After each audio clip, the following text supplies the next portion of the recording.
Let me tell you, this is a great honor. I think one of the most powerful women in our U.S. government right now, Secretary Kristi Noem, our Secretary of Homeland Security. Thank you for being with us. Thank you. Thank you for inviting me. It's an honor to be with you. Apparently, we were supposed to deport Mike Rowe and Matt Schlapp. So. Yes, I have just issued a warrant for Mike Rowe. Right. Okay. So be on alert. Thank him for being here tonight, and we'll next see his face on a wanted poster. Okay. Too long. So let me ask you this. That was one of the best ads. So powerful. Tell us about this multi-million-dollar ad that you have going on. Why was it important to send this message out to individuals who have no business being in our country? Well, you know, it's interesting. After I was nominated and to be the Department of Homeland Security Secretary, President Trump talked to me several times. We had several meetings during the transition talking about it. And he said to me one day, we had a meeting, I left his office, and then Natalie came chasing me down the hall, and she goes, the president wants to tell you something he forgot to visit with you about. So I came back into his office, and he said, Kristi, do you know those ads that you did in South Dakota? Oh, and yes, I said, yes, yes sir. You mean my Freedom Works Here ads? And he said, yeah, those ones where those beautiful ads, those beautiful ads you did about South Dakota. They had Mount Rushmore, all those things. He said, I want you to do those for the border. Brilliant. And I said, well, sir, I don't know how that works. You mean the ones where I was a plumber and where I was an electrician? And I don't know if I can do those for the border. And he said, no, I want you to do those for the border. And I want you to do those everywhere, not just in the United States, but I want them around the world. I want you to tell people not to come to this country if they're going to come here illegally.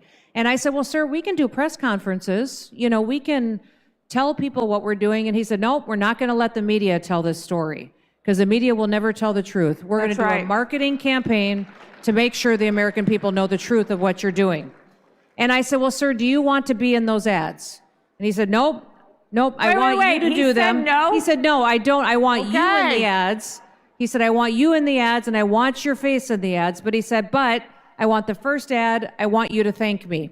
So I want you to thank me for closing the border. And I said, yes, sir, I will thank you for closing the border. So if you notice in that ad, we thanked him for closing the border. And then, you know, there's strong language in those ads. Those ads talk about, we will hunt you down.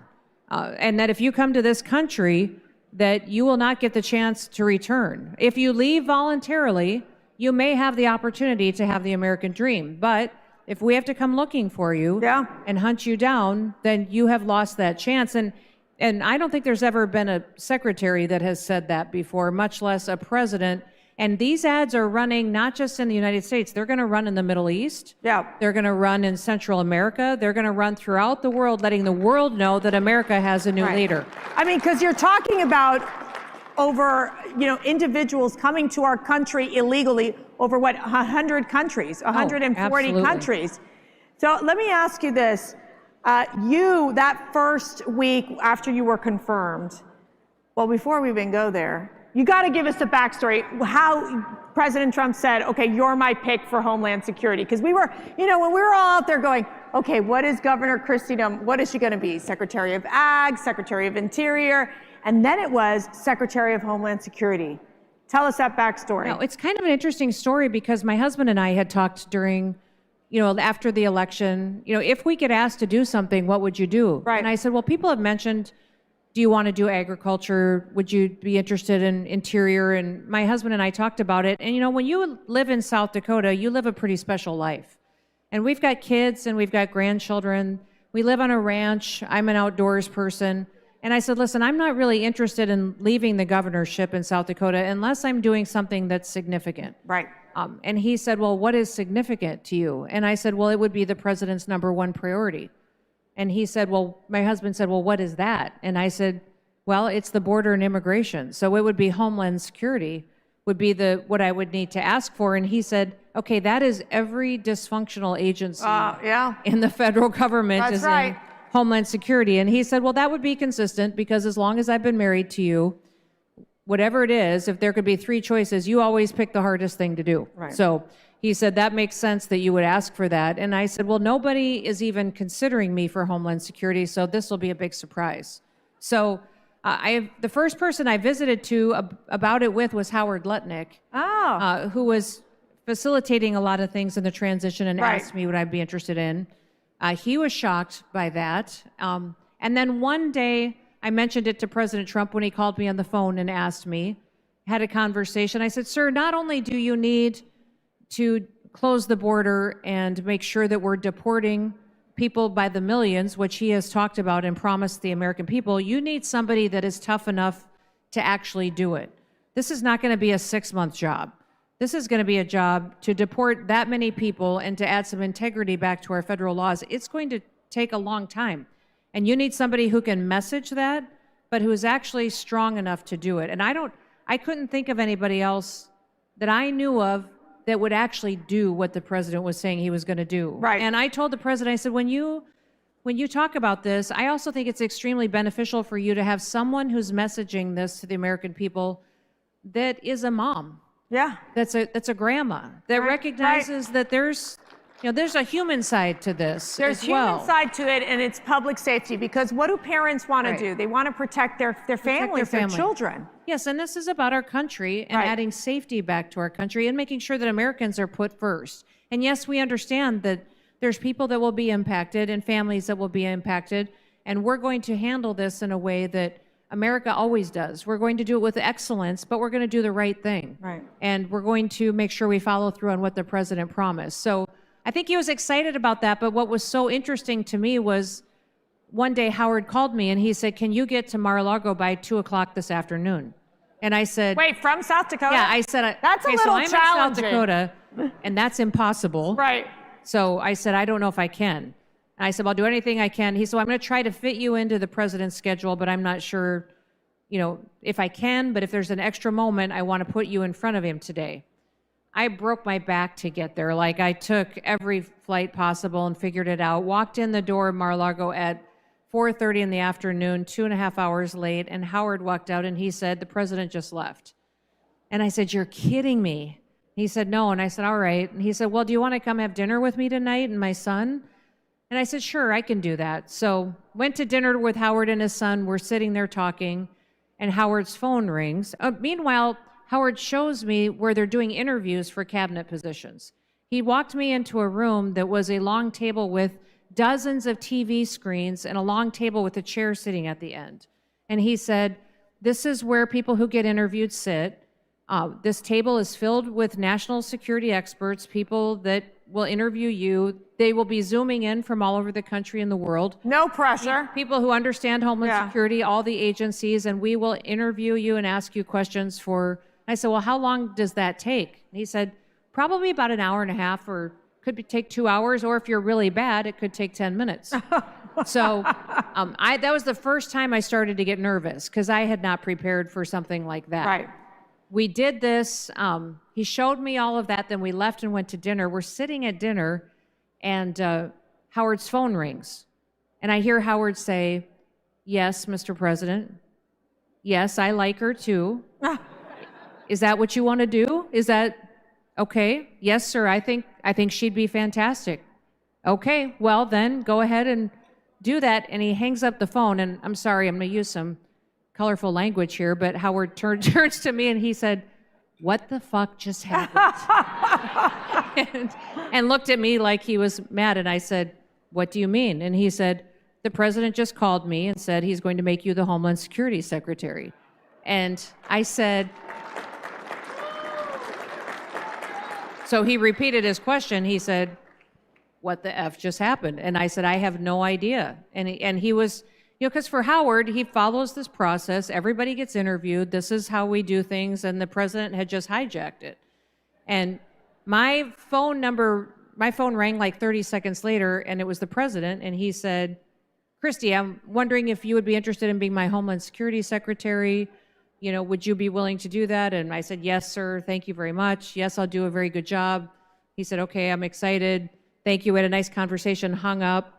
And Howard stood up and congratulated me and hugged me, and all of that was done. And we talked, but then when we left that evening, I got back to my hotel room and I called my husband and I said, well, this was weird how all this just happened, because Oh, and the president said on the phone, he said, where are you tonight? And I said, I'm in Palm Beach. He goes, you're in Palm Beach? What are you doing in Palm Beach? And I said, well, Howard called me to come down here. And he said, Howard called you to come to Palm Beach? And he said, well, where are you now? I said, I'm having dinner with Howard. And he goes, put me on the phone with Howard. So I put the phone, I said to Howard, why are you having dinner with Kristi Noem? And Howard said, well, you finally picked a good-looking cabinet secretary, so I'm not a dummy. Me and my son took her out for dinner. But what I told my husband that night on the phone is I said, here's what was interesting about that experience for me was that I feel like God facilitated that whole day because I went to Mar-a-Lago and I had to see what every other cabinet secretary had to go through to get a position. I had to see how they were interrogated, how they had to be prepared for their position that they were going to be taking on and everything. And then God said, but I'm not going to make you do that. It almost felt to me like it was God confirming to me how strong he had placed on my heart that this was the job I was supposed to have. He wanted me to know what was required of everybody, but I'm not going to make you do that. This is something that you're going to do because I have the confidence you can do it. And the president had the confidence to give it to me. So it was a very special day for me. Amazing. So I loved it. The first week after you were confirmed, you're dressed up so cool, going up, busting up the illegal aliens up in New York, then heading down to the border while let's see, who is that secretary? Oh, Alejandro Mayorkas. You know Alejandro Mayorkas? The guy who sat behind his desk that I don't think even barely visited the border? Yeah, loser. So here's the deal. You've got Secretary Noem. She goes out nonstop. Tell us about what you saw as you were going to New York when you went to the border. Tell us what you saw on the ground. Well, I don't believe I can really know what my agencies are doing unless what I know what the people on the front lines are doing and what they go through every day. And frankly, for the agencies in Border Patrol and in ICE, TSA, all these different agencies, I have FEMA, we have a huge recruitment issue, especially in Border Patrol and ICE. The morale is at the lowest it probably had ever been because you had people that signed up for a job that weren't being allowed the last 4 years to do their jobs. Right. So for me to go there and spend time with them was important. But the morning that we went to New York City, I left my apartment at 1:30 in the morning, went to the airport, got on a flight, got to New York City. We had a briefing at 3 o'clock with about the 75 to 100 enforcement officers that were going to go out and run ops that morning.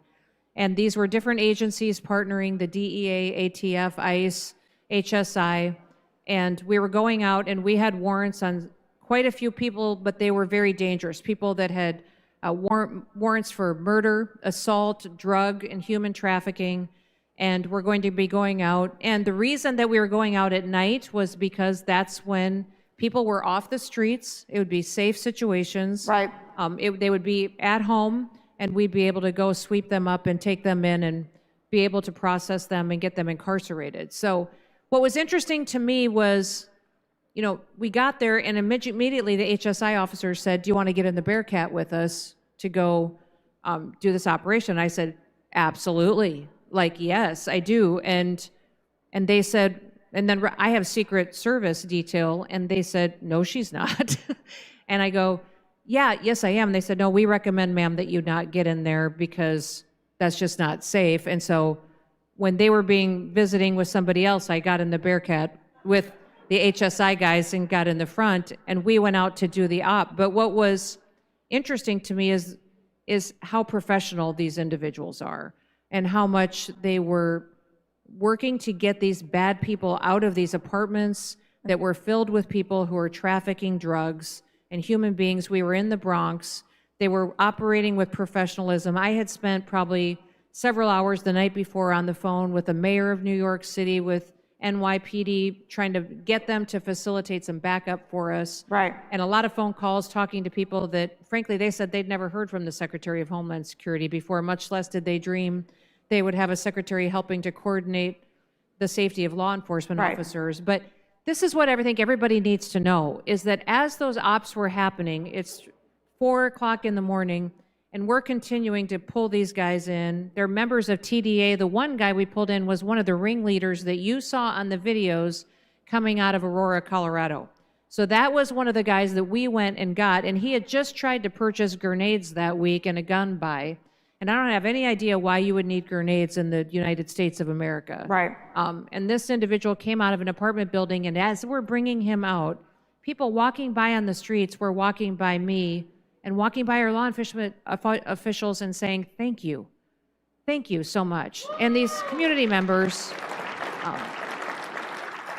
whatever you hear on the news or ever how much time CNN or MSNBC or the liars on the network TVs make it sound like we're going after these poor innocent individuals, the people who have to live in the communities with these individuals, they are walking their children to school and they're walking by us and saying, thank you. Thank you for being here and for doing this and getting these bad dudes off our streets. And you know what was so pathetic, Madam Secretary? That the media was more concerned about what you were wearing than what you were doing. Yeah. Talk to us about that. Well, we were so busy the first few days, I didn't realize people were making fun of me until several days later. You know what it is? They're jealous of you. Well, for sure. I gotta tell you, when you're hanging out with guys with big guns and vests and stuff, it's not a bad day. That's kind of right up my alley. But the other thing that was important to me is they would, like Border Patrol gave me their hat and their coat, and they wanted me to wear it and be proud of them. Yes. So when I wear their hats and their coats, and of course the vest was there for safety reasons, they know that I'm proud of them, and I'm proud of the job that they're doing. And I'll tell you, recruitment for Border Patrol is through the roof in the last 30 days. People want to be Border Patrol agents now. That's a complete change under this administration. Truly amazing. You've also got DOGE basically coming into the Department of Homeland Security. What are you seeing there? What are you looking to eliminate? What are you looking to fix? What are you looking to innovate in the Homeland Security Department? Well, I've placed my order for chainsaws. Oh, okay. So okay. Wait, we might be able to find one around here. I don't know. I gotta tell you, there's something powerful. If you don't own a chainsaw, go buy one, first of all. I'll never forget when I got my first chainsaw. I kind of just walked around the ranch and thought, what can I cut now? So if you haven't had one, they really are fantastic. But the DOGE guys have been extremely powerful. I can't tell you how thankful I am for them every day, because they're going in and digging out not just wasteful spending, but also wasteful positions that don't need to be there anymore. A lot of times over the years, people have looked to the federal government to be the answer to their problems. And the DOGE guys are helping us teach the American people that the federal government is not the answer. Yeah. That the federal government many times is not the answer to the problems that they have. We're going back to what I want to add as an element of education in this country about our founders envisioned exactly what the DOGE guys are doing. They envisioned that the federal government would not be powerful. They would not be the source of authority and governance and founding, that it would be the states and the local entities that would do that. And so when they come forward with an idea in Homeland Security, I love it, because they have had the time to root out something we shouldn't be doing. And I look back at exactly what Reaganism was, what federalism was, and show that they're giving me an opportunity to return our country back to that. In fact, when the CBP One app, do you guys remember the conversation about the CBP One app that Biden had set up that facilitated allowing people to come into our country illegally? Well, we shut that down on day one and didn't want it to be utilized anymore. But we needed some kind of a app to be established, because we are in control of all the border, not just the border, but the customs and trade that goes through the country. So anything that comes through a port or a package or comes through the country, I'm responsible for. Right. And so typically, we need an app that we can use for offshore shipping containers that are coming in, that they can fill out the paperwork before they hit the port so we can be efficient. And in talking to individuals within the federal government, they said, you know what? We can build that app for you. We can build that technology for you. Just give us 4 months and we'll have that done. And so I called the DOGE guys, called Kyle, who's assigned to the Department of Homeland Security, and he said, we can have that up in 24 hours. I'm like, are you kidding me? You are fantastic. Yes. So now we have CBP One or CBP Go, which is the app that we use for trade, has nothing to do and doesn't facilitate any kind of asylum or illegal entry into the country. It helps us make sure that we're able to do trade and make sure that we're collecting the tariffs that President Trump talks about so much, and doing it in a way with an app that the Doge guys helped us develop in 24 hours and didn't have to wait 4 months for it to get done. So I do want to ask you this. At CPAC, we have our CPAC Center for Combating Human Trafficking. This is a big issue for many of our investors, the people who really understand this horrific humanitarian crisis that we've seen. I know for you, I mean, your children, your grandchildren, I mean, it is heart-wrenching to hear these stories, to hear about the missing children, to hear about the incompetence of the former administration that have led to so many children that we have no idea where they are. Give us an update on that situation. Yeah, so we have, what cartels were doing was not only were they trafficking individuals, but they were recycling children in order to facilitate it. To cross the border, they would bring a child with them, knowing the Biden administration would let the entire group into the country then and release them immediately on parole if they had a child with them. And then those cartel members would send the same child back over the border back south and bring them through with another group. And because the Biden administration had stopped doing any kind of DNA testing in individuals, they were able to utilize that. We immediately required DNA testing again. Perfect. And the number one thing that happens so often is that these families that come across aren't families at all. They're individuals who are using these children to get across the border and trafficking them and handing them off to someone else into this country to abuse them. And the Office of Refugee Resettlement is one of the biggest abusers of putting people in positions and facilitating trafficking, and where we put these people in supposed safe homes that we've been able to stop just through DNA samples of children and tracking to make sure they belong with the people that they belong with. And then when they're not, to make sure that we're taking them out and getting them into safe situations, returning them back to their families.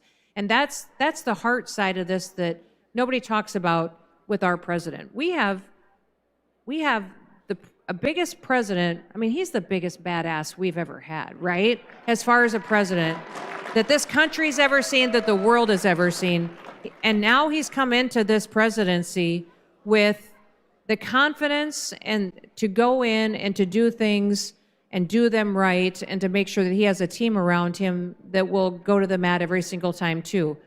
But if you watch him, he's doing it, and he's doing it for the next generation and for our kids. Yes. And he's doing it for the children of the world, and making sure we're doing these policies that will make sure that trafficking is addressed, and partnering with our states and our attorney generals to make sure that it's addressed as well. And we look forward to partnering with you as well. I do want to wrap up with this one question. You just had a grandbaby 2 weeks ago. I did. What's her name? Her name is Noah Lynn, and Noah means peace and rest. And so that is exactly what I think our country needs to embrace right now, is that we're in this period of, yes, thank you. That's my 4th grandbaby. Yes, so I've got 3 girls and a boy right now, and they're all under the age of 4. But Noah Lynn is my middle name, so I'm kind of excited about the fact that I've got a little girl in the family that's carrying on my middle name too. But we're so excited. This is my middle daughter, Kennedy, that had her first grandbaby, and they're doing really well. So I was pretty thankful I got to be there when she was born and stick around for a few days and make sure that Grandma was going to be her best friend. Amazing. I do want to say last thoughts here for our CPAC audience, as you're really taking on this job, this very, very tough job. And we, of course, are praying for you and your ability to get it done. And I know you're going to be so successful in this. But tell us just final thoughts for our audience. You know, what I would say is everything in your life, you're formed by the people you spend time with. So growing up, I spent every day with my dad. He was my best friend. So people ask me, you know, why I do what I do. And it is because my dad taught me that when I die, I should at least be able to look back and say, I lived a life of significance, that it mattered. So I had kind of a crazy dad. He was a cowboy. So he was the one that woke us up every day. I think I've probably said it to the CPAC crowd before. every day by yelling up the stairs, "Get up, more people die in bed than anywhere else." So I always wondered if that was true, but it maybe is. So it's a good reason to get out of bed in the morning. But he also sent us out the door every day as kids saying, drive fast and take chances. But again, that's strange for a father to recommend. But what it has taught me is I'm not a feminist. I was raised by a dad who made us strong as girls, and I was raised in a family where girls could do anything that boys could do.